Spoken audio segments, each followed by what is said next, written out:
오늘 요한계시록 1장 첫 구절부터 시작하지 않고 오늘 이제 9절부터 시작을 합니다. 이제 어제부터가 1절부터 시작된 것 같아요. 그래서 먼저 이 요한계시록의 그 배경을 잠깐 설명을 드려야 계속 진행하는 데에 좀 도움이 될 것 같습니다. 요한계시록은 요한 사도께서 로마의 핍박을 받아서 반모라고 하는 그 섬에 유배당하시고 거기서 gat혀서 지내시는 동안에 예수님께로부터 계시를 받아서 쓴 글이 되겠습니다. 여기 보시면 9절에 반모라 하는 섬에 있었더니, 그런데 그 이유가 하나님의 말씀과 예수를 증언하였기 때문에 반모라 하는 섬에 있었더니, 결국에는 핍박당해서 지금 반모섬에 갇히게 되었다, 이 말씀을 지금 9절에 하고 있는 겁니다. 그 사도 요한의 그 말년, 지금 이 반모섬에 갇혔을 때가 요한 사도께서 이제 끝 무렵이시거든요. 그때에 도미시안이라고 하는 황제가 로마를 다스리고 있었는데 그 이전부터 네로 시대 때부터 그 황제 숭배 사상을 강조했었습니다. 그 이전에는 돌아간, 그러니까 죽은 황제에 대한 그 신성화 작업을 했었는데 그 네로 이후부터는 지금 살아있는데 그 살아있는 황제를 신격화 해버렸습니다. 과거에는 죽은 황제를 신으로 섬겼다면 이젠 살아있는 황제를 신으로 섬기는 겁니다. 그러니까 이 부분에 대해서 기독교인들이 이게 상당히 불편한 겁니다. 살아가는데. 왜냐하면 살아있는 자를 향해서 예수 그리스도가 나의 왕이시고 나의 주이신데 황제를 보고 왕이라 하고 주라고 하고 살아있는 신으로 섬기라고 하니까 핍박을 당할 수밖에 없죠. 그래서 이 일에 따를 수 없는 이 사도 요한이 결국에는 수장으로서 교회를 이끌고 당하다가 결국 유배를 당하게 된 것입니다. 그런데 요한계시록의 시작은 그 아시아에 있는 7교회에 사도 요한이 지금 편지를 쓰는 거거든요. 계시를 받아서 지금 편지를 쓰는 건데, 이 편지를 쓸 때에 7교회가 있었던 그 모든 지역에 지금 살아있는 이 황제를 숭배하는 신전들이 다 세워져 있었습니다. 그러니까 이 7교회에 편지를 쓴다라는 것과 그리고 지금 살아있는 황제를 숭배하는 그 신전이 그 7교회 지역에 다 있는 것과 이게 연관이 없을 수가 있죠. 자, 그래서 여러분 이 7이라고 하는 수는 또 완전 숫자입니다. 그래서 이 7교회 편지를 한다는 의미는 단지 딱 7교회만 정해서 편지한다는 의미가 아니라 이것은 완전수로서 그때 당시에 있는 모든 교회에게 하시는 말씀이고 또한 오늘날 교회에 하시는 말씀이기도 합니다. 요한계시록은 예수님의 계시로 환상을 보고 요한 사도께서 쓴 편지이긴 합니다만, 사실 이 환상만 기록된 것이 아니라 현재의 일이 일어나고 있는 현재 모습도 그 안에 담겨 있고, 그리고 과거의 역사적인 사건들도 이 안에 담겨 있고, 또한 미래의 일까지 함께 기록이 되고 있습니다. 그리고 이 계시를 주님께 받아서 이 글을 쓸 때에는 주님께서 말씀하시고 계시한 대로 자기가 본 대로 자기가 들은 대로 그대로 옮겨서 지금 쓰고 있다기보다는 다소 이 문학 어떤 형식을 빌어서 쓰고 있는데, 그 문학 형식이 묵시문학이라고 하는 표현 형식을 쓰고 있습니다. 그러니까 이 요한계시록이라고 하는 것은 예수님의 계시에 대한 말씀을 쓴 것이긴 합니다만 그 형태는 묵시의 형태로 썼습니다.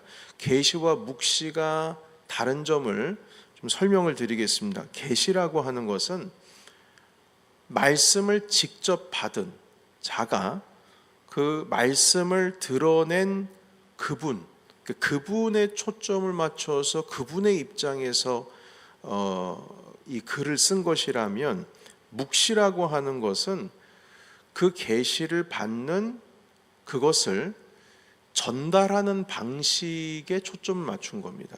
전달하는 방식. 그러니까 다시 말해서 예수님께서 주신 그 계시의 말씀을 그대로 옮겨받아서 쓴 것이 아니라 전달하는 방식에 있어서 묵시적인 방식을 쓴 겁니다. 그런데 이 묵시적인 방식이라는 뜻은 무엇이냐면 직접적으로 직설적으로 글을 쓴 것이 아니라 은어와, 그러니까 숨겨진 언어죠. 비밀적인 언어 그리고 은유적인 표현으로 이해하기 어려운 방식으로 쓰여지게 되었습니다. 그래서 요한계시록은 묵시 형태입니다. 사실 이 묵시 문학이 유대인들의 문학의 한 일부인데요. 이 부분에 대해서 설명하자면 이 오전 시간, 이 새벽 시간에 다 설명드리기가 어렵고요. 묵시라고 하는 게 어떤 의미인지만 설명을 좀 드리겠습니다. 한마디로 이해하기 어려운 은어, secret, 그러니까 비밀스러운 언어와 은유적인 표현을 상대적으로 많이 표현을 썼습니다. 그런데 이렇게 묵시 형식을 써서, 문학을 형식을 써서 편지를 쓸 수밖에 없었던 이유가 있습니다. 그 이유는 지금 반모섬에서 이 요한 사도가 갇혀 있고, 그 갇혀 있는 이유는 예수님을 전하고 하나님의 말씀을 전했기 때문에 지금 갇혀 있는 겁니다. 그래서 이 사도 요한께서 이 편지를 쓸 때 말입니다, 이 정치적으로 로마 황제에 반하거나 아니면 거기에 영향이 될 수 있는 글이 쓰여지게 되면, 그러면 이 편지가 중간에 없어집니다. 그러니까 검열당한다는 거죠. 검열을 하고 나서 보내는 거예요. 그러니까 요한 사도께서는 그리스도를 전하고 황제 숭배에 반하는 활동을 한 사람이기 때문에 그 편지가 밖으로 나가려면은 일단 검열을 받아야 되는데, 만약 예수님께서 하신 말씀을 직설적으로 있는 그대로를 적게 되면, 그리고 모든 로마의 그 정치인들이나 수감자들을 관리하고 있는 관리자가 다 이해할 수 있는 표현을 쓴다면 사도 요한 스스로에게 아주 치명적인 것이 되죠. 그리고 뿐만 아니라 이 편지가 당대에 있는 교회들에게 전달이 될 수가 없습니다. 그래서 이렇게 은유적인 표현을 쓰고 은어를 써서 편지를 쓰게 된 것입니다. 그 대신 당시에 신앙을 가진 사람들, 그동안 함께 사도 요한과 함께 성경을 읽고 그리고 그 성경을 함께 해석하고 성경을 나눈 그 공동체 사람들은 이 편지의 내용이 무슨 말을 뜻하는 것인지 알아듣습니다. 그러니까 로마 사람들만 못 알아듣지 그 당시의 교회 공동체 사람들은 이 말이 뭔지 알아듣는 거예요. 왜냐하면 그 표현들이 지금까지 교회 공동체에서 함께 수십 년 동안 살아오면서 늘 써왔던 어떤 표현들이고, 그리고 나누었던 그 사상들이 그 안에 담겨 있기 때문입니다.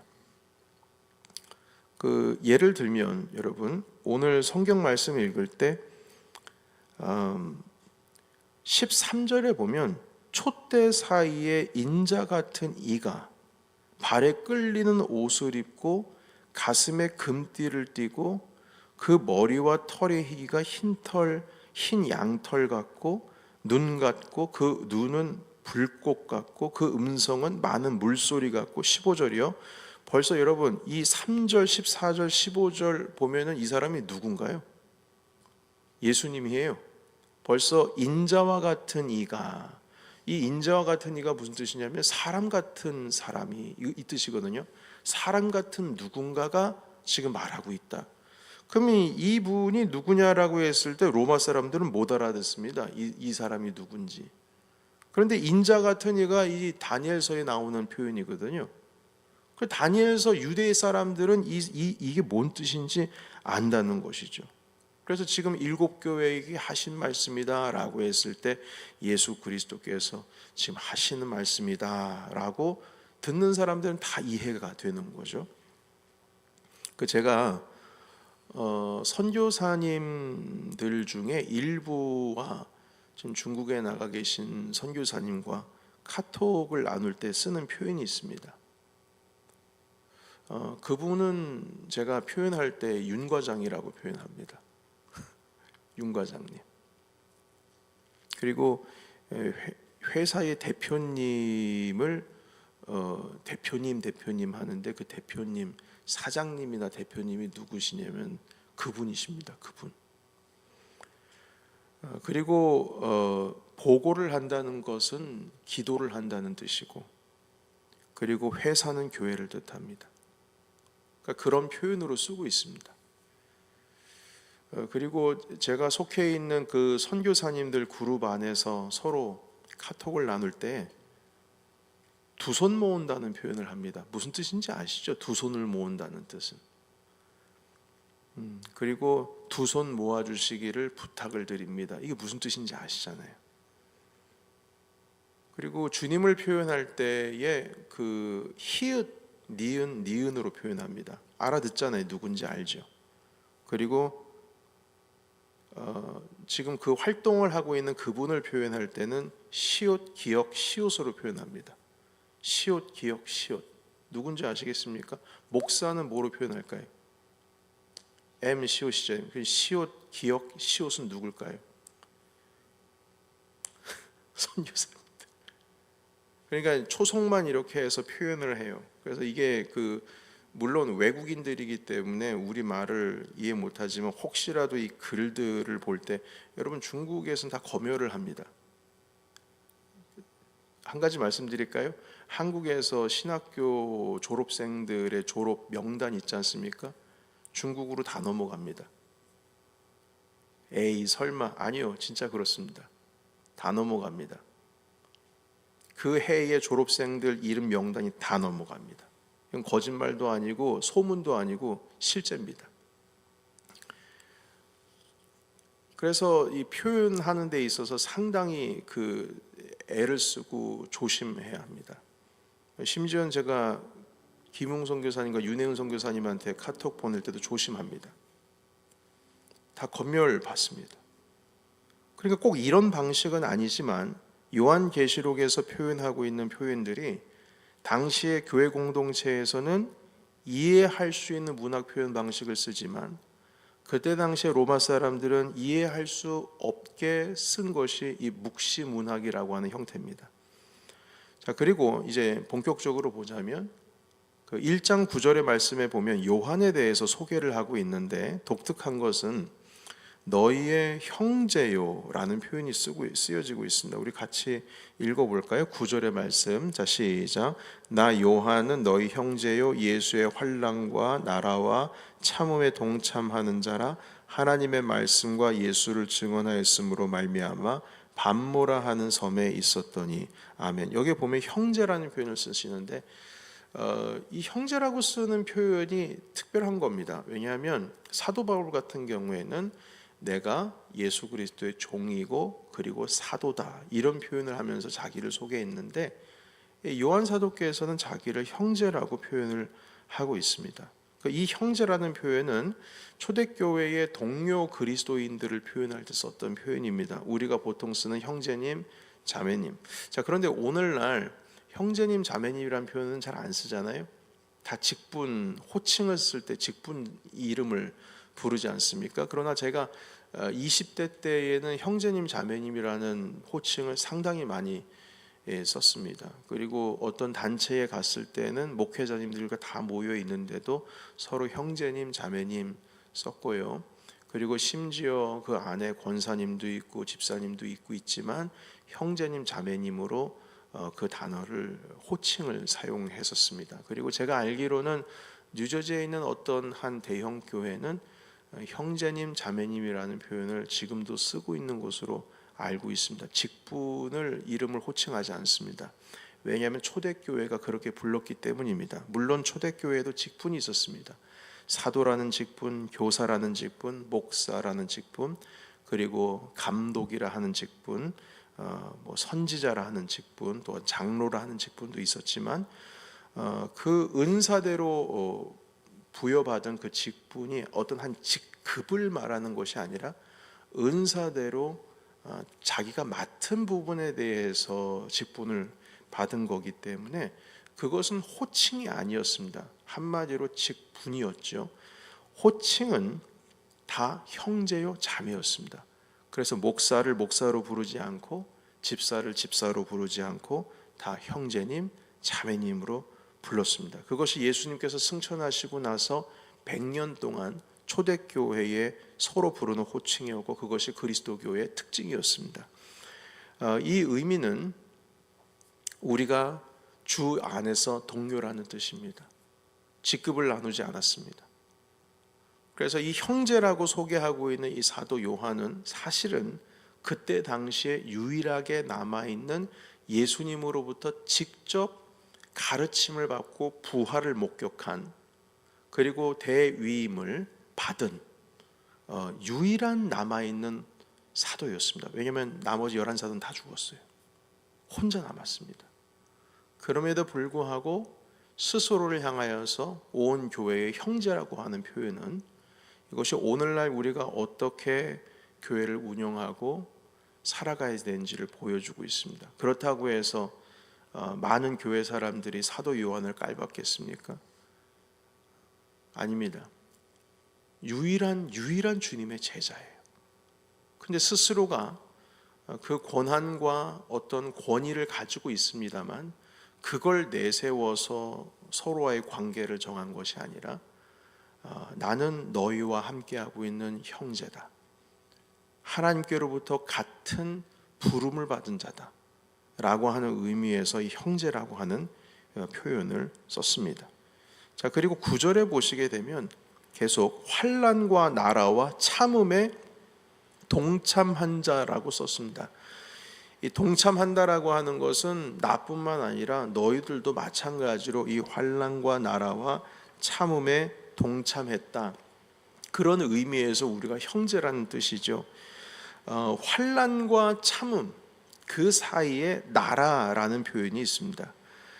이 의미는 내가 지금 환난을 당하고 우리가 지금 고난을 당하고 그것을 참는 이유가 바로 이 나라입니다. 이 나라는 하나님 나라를 의미하는 것이고 그리고 이 나라는 하나님 통치를 의미하는 겁니다. 다시 말해서 하나님의 통치를 인정하고 있기 때문에 우리가 환난을 당하는 거고 그리고 그 환난을 인내하고 지금 참음으로 함께하고 있기 때문에 우리가 동료라는 거예요. 여러분, 하나님의 나라, 주님의 통치, 주님께서 우리의 유일한 왕이 되시고 그분께서 오늘도 우리를 다스리시고 우리가 오늘도 그분의 통치 가운데에 있는, 다시 말해서 구원받은 자로서 오늘도 예수 그리스도의 이름 때문에 살아간다. 그런데 이것 때문에 우리가 환난을 당하고 이것 때문에 우리가 인내하고 참으면서 지금 지켜나가고 있다. 그래서 우리가 형제라는 거예요. 그래서 우리가 자매인 것이고요. 여러분, 오늘날 하나님의 통치와 주님의 나라와 예수 그리스도께서 우리의 삶 가운데 주인 되신다라고 하는 이 믿음을 우리의 삶 속에서 지키기 위해서 우리가 환난을 당할 때에 인내하고 있습니까? 많은 분들이 생각하실 겁니다. 요즘에 무슨 환난이 어디 있어요? 요즘에 무슨 고난이 어디 있습니까? 이 종교를 마음대로 누릴 수 있는 자유민주주의 국가에 살고 있는 우리에게 무슨 환난과 고난이 뭐가 있겠습니까? 아닙니다. 왜 환난과 고난이 없습니까? 주님의 말씀을 지키고자 하면 환난은 오게 돼 있습니다. 여러분, 제가 그 부교육자 한국에서 생활할 때에 한 안수 집사님께 그런 얘기를 들었어요. 목사님, 제가 이 사업을 하는데요, 하나님의 말씀대로 정말 정직하게 있는 그대로 내가 양심을 걸고 만약에 사업을 하면은요, 저 망합니다. 전 망하게 돼 여기서 살아남을 수가 없습니다. 제가 이 상황 속에서 어떻게 해야 될지 모르겠습니다. 목사님 어떻게 해야 됩니까? 신방하는데 그 말씀을 하시더라고요. 그러니까 오늘날 그리스도인들이 세상 가운데에 그러니까 여러분 비둘기 같이 온유하면서도 뱀같이 지혜로워야 되는 말들이 이게 우리에게 꼭 필요한 말씀이에요. 우리가 주의 말씀을 붙들고 살아가는데 왜 핍박과 고난이 없습니까? 있습니다. 그 상황 가운데 있어서도 끝까지 내가 주님, 내 주인은 주님이시다 라고 하는 믿음을 가지고 이 땅을 살아갈 때에, 그때에 우리가 진정으로 형제요 자매지요.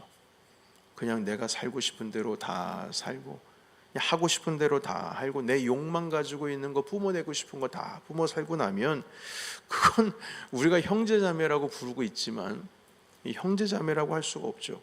환난과 나라와 주님의 통치와 그곳으로 인해서 참음으로 살아가는 자, 그래서 우리는 형제다. 그래서 사도 요한께서는 지금 스스로를 나는 형제다 이렇게 표현을 하고 있습니다. 11절로 넘어가겠습니다. 이 편지를 예수님께서 환상 가운데 7교회에 보내라고 하셔서 이 편지를 썼다고 기록을 하는데요. 우리 함께 11절 말씀 읽어볼까요? 자, 시작. 이르되 내가 보는 것을 두루마리에 써서 에베소, 서모나, 버가모, 두아디라, 사데, 빌라델비아, 라오디게아 등 7교회에 보내라 하시기로. 아멘. 그래서 지금 편지를 쓴 겁니다. 자, 그런데 이분이 누구냐라고 했을 때 12절 보면은요, 자, 7 금초대가 보이죠? 여러분, 이게 제가 말하는 단어를 확인만 하시면 됩니다. 다 읽으실 필요는 없고요. 12절에 그 7 금초대를 보았는데 13절 촛대 사이에, 그 7 금초대 사이에 인자 같으니, 이분이 예수님이십니다. 인자 같으니라는 표현은 유대인들은 다 알아요. 인자 같은 이가 누군지. 그래서 예수님께서 인자가 계속 그 표현을 썼죠. 이 사람의 아들이 인자, 사람의 아들입니다. 표현을 썼는데 그분이 자, 금초대 사이에 계셔요. 그리고 14절에 보면 불꽃과 같은 눈을 가진 그분이 지금 말씀하시는 겁니다. 이분이 누구신지 우리는 다 알죠. 16절입니다. 오른손에 7별을 가진 사람이 지금 말씀하시는 겁니다. 지금 예수님에 대한 묘사예요. 그리고 16절에 보면 그 입에서 좌우에 날선검이 나오는 그분이 지금 말씀하시는 겁니다. 17절에 나는 처음이요 마지막이니 라고 말하는 그분이 말씀하시는 거고, 18절에 보면 사망과 음부의 열쇠를 가진 그분이 지금 말씀하시는 겁니다. 자, 그리고 나서 7 교회에게 말씀하신 그분이 어떤 말씀을 하셨는지 2장을 통해서 한번 살펴보겠습니다. 자, 여러분 2장 1절 같이 읽어볼까요? 자, 시작. 에베소 교회의 사자에게 편지하라. 오른손에 있는 7뼈를 붙잡고 7 금촛대 사이를 거니시는 이가 이르시되. 아멘. 여러분, 이 금촛대가 어디에서 등장하죠? 12절에 있죠. 7 금촛대 1장 12절에 우리 방금 확인했지 않습니까? 그분이 말씀을 하시는 거예요. 7 금초대, 그분이 지금 에베소 교회에게 지금 말씀하는 겁니다. 그리고 7 별이 있죠. 2장 2절에, 2장 1절에 그 7 별이 1장 16절에 등장을 하고 있습니다. 그리고 두아디라 교회에게 하신 말씀, 그분이 누군지 한번 보십시오. 2장 18절로 가겠습니다. 2장 18절 제가 읽습니다. 두아디라 교회의 사자에게 편지하라. 그 눈이 불꽃 같고 눈이 불꽃 같아요. 이분은 어디에 등장합니까? 여러분 14절, 1장 14절에 보면 그의 머리와 털의 희가 흰 양털 같고 눈 같으며 그의 눈은 불꽃 같고, 이렇게 돼 있죠. 그러니까 앞에 있는 내용과 지금 각 교회의 수장들에게 하시는 그 말씀하시는 분이 일치가 되고 있습니다. 자, 그리고 16절에 보시게 되면 2장 16절입니다. 죄송합니다. 3장 1절로 가보겠습니다. 3장 1절. 3장 1절을 가보면 거기에 보면 4대 교회에 있는 사자에게 편지하라, 하나님의 7영과 7뼈를 가진 사가, 이렇게 나와 있는데 이 7뼈과 7영이 어디에 등장하냐면 1장 16절에 기록이 되어 있습니다. 1장 16절. 그리고 2장 12절에 버가모 교회를 향한 말씀입니다. 2장 12절. 버가모 교회 사자에게 편지하라, 좌우에 날선검을 가진 이가. 이 날선검을 가진 이라는 표현은 요한계시록 1장 12절에 보시게 되면 12절에 죄송합니다. 잘못했습니다. 2장 12절입니다. 2장 12절 좌우에 날선검을 가진 이가 1장 16절에 보시게 되면 좌우에 날선검이 나왔다, 그 입에서, 이렇게 표현이 있습니다. 1장 16절에 이렇게 매칭이 되고요. 그리고 2장 8절을 보시게 되면 서모나 교회에 말씀하시는 바가 나오는데 어떻게 되냐면 처음이요 마지막이다 라는 표현을 쓰고 있습니다. 이 처음이요 마지막이라는 표현은 1장 17절에 등장하는 표현입니다. 마지막으로 3장 7절에 보시게 되면 마지막 교회인 것 같아요. 네, 3장 7절 빌라델비아 교회에게 편지했습니다. 거기에 보면 다윗의 열쇠를 가진 이, 곧 열면 닫을 사람이 없고 닫으면 열 사람이 없는 그 사람이 이르시되 라고 했을 때 1장 18절로 가보십시오. 1장 18절에 보면 사망과 음부의 열쇠를 가졌노니 라고 되어 있습니다. 열쇠에 대한 말씀을 합니다. 자, 이렇게 하나씩 그 1장 10절부터 언급되고 있는 그 예수 그리스도를 표현하고 있는 표현들이 각 교회마다 다 언급이 되고 있어요. 각 교회마다 하나씩 매칭이 되어서요. 여러분, 이 예수님의 특징을 말하려고 하는 것 같습니다. 먼저 촛대, 7촛대입니다. 이 촛대는 빛으로 우리에게 나타나신 주님을 의미합니다. 한마디로 감찰하고 계시다, 지켜보고 계시다라고 하는 것을 뜻하고 있다는 것이죠. 주님이 너희 교회를 다 보고 있다, 안 보고 있는 게 아니다. 7촛대의 사이를 지나가신 이가, 그분이 불을 비추고 4대 교회, 아니요 죄송합니다, 처음 교회죠. 에베소 교회를 너희를 지금 지켜보고 있다, 이 말씀하시는 겁니다. 두 번째, 눈이 불꽃과 같다 라는 표현이 있습니다. 이 불꽃은 정의를 의미합니다. 공의로우시고 정의로우신 주님의 모습을 보는 것이고요. 15절에 있는 말씀에 보면 많은 물소리가 등장을 하고 있는데 이 많은 물소리, 하나님의 말씀의 능력을 의미합니다. 그리고 16절에 있는 그 입에서 날선검이 나온다고 1장 16절에 말씀하고 있는데요. 이 날선검 아시지 않습니까? 검이 뭡니까? 검이 주님의 말씀입니다. 우리의 골수와 모든 그 골수까지 찔러서 쪼개시는 성령의 검, 말씀을 의미합니다. 또한 얼굴에 빛이 나시는데 그 빛은 영화로우신 주님을 의미하고요. 그리고 사망과 음부의 열쇠를 가졌다, 18절에 기록이 되어 있는데 이것은 주님께서 죽었다가 살아나신 부활의 주님이라는 것을 의미합니다. 부활의 주님.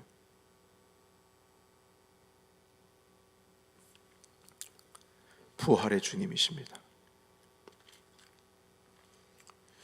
여러분, 부활의 주님을 표현을 하는 것 자체가 그때 당시에 로마 황제에게서는 상당히 큰 도전이었습니다. 죽었다가 살아났다라고 하는 이 부활의 주님을 전하고 있기 때문에 지금 여기 감옥에 갇히게 된 것이거든요. 그런데 그 부활의 주님을 지금 표현을 하고 있어요. 자, 여러분 18절의 말씀 보겠습니다. 같이 읽어보겠습니다. 시작. 곧 살아있는 자라 내가 전에 죽었었노라. 아멘. 여기까지. 내가 전에 죽었다, 근데 지금 살아있다. 그리스도를 의미하죠. 그 열쇠를 가지니, 죽음 가운데서 생명으로 나아가는데 열쇠를 가지고 있는 유일한 사람입니다. 그 사람을 의미하는 것이죠. 부활의 생명을 품고 있는 우리 모든 교회들에게 지금 이 말씀을 하시는 겁니다. 그리고 알파와 오메가다라는 표현이 있습니다. 처음과 나중 되시는. 그 의미는 무슨 뜻이냐면, 처음과 나중은, 여러분 처음과 나중이란 뜻은 가운데는 없다는 뜻인가요? 아니요, 가운데도 있다는 거예요. 처음과 나중이란 뜻은 전체를 의미합니다.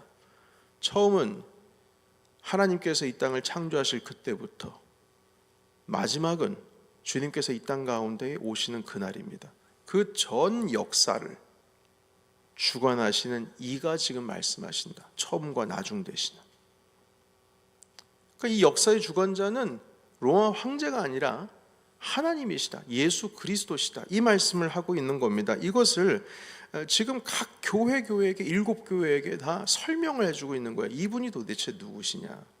역사를 주관하시고 사망에서 생명으로 오직 우리에게 부활 생명을 주실 수 있는 유일하신 분이시고 의로운 분이시고 영화로우신 분이시고 능력이 있으신 분이시고 우리의 골수를 찔러 쪼개기까지 하시는 하나님의 말씀을 붙든 자이시고 그리고 지금도 너희들을 감찰하고 있는 그분이 지금 말씀하신다.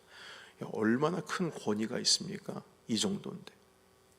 그래서 그 말씀하시면서 이제 에베소 교회부터 시작해서 쭉 한 교회씩 지금 오늘날에 가지고 있는 교회들의 문제가 뭔가, 그때 당시에 교회들이 가지고 있었던 문제가 무엇이었는지를 설명을 해주고 있습니다. 그것은 이제 내일부터 함께 살펴볼 것이고요. 자, 여러분, 오늘날 이렇게 주님께서 그 7교회에게 이 말씀을 하신 이유가 무엇일까라고 했을 때, 사실 그 7교회, 오늘날의 교회가, 그때 당시의 교회가 이러한 예수님의 모습을 그들의 삶 속에서 잃어버리고 살아가고 있기 때문인 것입니다. 정말 우리의 삶 속에서 우리를 감찰하시는 우리 주님을 의식하며 살고 있는가? 공의로우신 예수 그리스도를 따라 우리의 골수까지 찔러 쪼개시는 그 하나님의 말씀을 내가 받들고 살아가고 있는가? 그리고 사망의 음부의 열쇠를 가지신 예수 그리스도의 그 부활과 생명 되신 그분을 우리가 의지하며 나가고 있는가? 정말 주님께서 알파와 오메가 처음과 끝이 되시는데 이 역사에 주관하시는 예수님께 결국에는 우리의 인생을 다 맡겨드리고 있는가? 그 모습을 살펴볼 때에 이 7가지의 주님을 표현했던 이 모든 표현 가운데 우리가 걸리지 않는 게 없습니다. 하나 두 개씩 다 걸릴 겁니다. 여러분, 오늘 이 말씀을 읽으시면서 바로 이러한 주님께서 오늘 우리에게 말씀하신다. 이러한 주님께서 오늘도 우리가 그 말씀 가운데 거하기를 원하신다. 이것은 다른 그냥 어떤 머릿속에 떠오르는 생각을 말하는 것이 아니라 바로 내 앞에 나타나신 예수 그리스도께서 지금 모든 교회에게 하시는 말씀이다 해서 사도 요한께서 이 편지를 지금 쓰고 있는 것입니다. 자, 오늘 여기까지 말씀을 읽고요. 상당히 시간이 지나갔습니다. 우리 12절부터 20절까지 말씀을 다시 한번 읽고 오늘 말씀 마치겠습니다. 우리 에베소 교회 보내신 말씀은 내일 살펴보겠습니다. 22절부터 같이 읽습니다. 주님께서 오늘 나를 감찰하시고 정의롭고 공의로우시고 생명의 주관자가 되시고 모든 역사의 주관자가 되신 그분께서 오늘 나에게 말씀하신다. 이 말씀 함께 들었으니까요. 12절부터 같이 읽습니다. 시작. 몸을 돌이켜 나에게 말한 음성을 알아보려고 돌이킬 때에 7 금촛대를 보았는데 촛대 사이에 인자 같은 이가 발에 끌리는 옷을 입고 가슴에 금띠를 띠고 그의 머리와 털의 희기가 흰 양털 같고 그 눈 같으며 그의 눈은 불꽃 같고 그 발은 풀무불에 단련한 빛난 주석 같고 그의 음성은 많은 물소리와 같으며 그의 오른손에 7 별이 있고 그의 입에서 좌우에 날선 검이 나오고 그 얼굴은 해가 힘있게 비치는 것 같더라. 내가 볼 때에 그 발 앞에 엎드려져 죽은 자같이 되매 그가 오른손을 내게 얹고 이르시되 두려워하지 말라. 나는 처음이요 마지막이니 곧 살아있는 자라. 내가 전에 죽었었노라. 볼지어다 이제 세세토록 살아있어 사망과 음부의 열쇠를 가졌노니 그러므로 네가 본 것과 지금 있는 일과 장차 될 일을 기록하라. 내가 본 것은 내 오른손에 7 별의 비밀과 또 7 금촛대라. 7 별은 7 교회의 사자요 7 촛대는 7 교회니라. 아멘. 기도하겠습니다.